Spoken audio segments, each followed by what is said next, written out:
সঠিক সময়ে আহত বিদ্যাকে হসপিটালে নিয়ে গেল হৃদ, তাকে প্রাণে বাঁচালো প্রফেসর বিদ্যা ব্যানার্জি। ধারাবাহিকে আজকে পর্বে আমরা দেখতে পাই পুলিশের বড়বাবু থানা থেকে ট্রান্সফার হয়ে যাওয়ার পরপরই শ্রাবণ তার দলবল যুক্ত হয়ে যায়। তারপর তারা যুক্তি করে প্ল্যান করে বিদ্যাকে শেষ করে দেবে।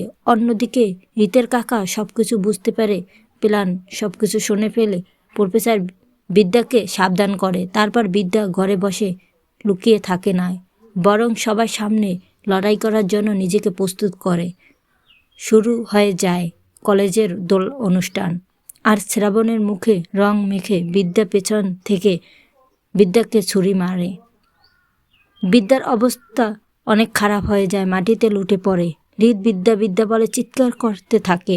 হৃদ জড়িয়ে ধরে বিদ্যাকে কান্না করতে থাকে। একটা রক্তাক্ত হয়ে গেছে এমন অবস্থা দেখে হৃদ কিছুতেই বুঝতে পারছে না কি করবে। হৃদ অনেক ভেঙে পড়ে।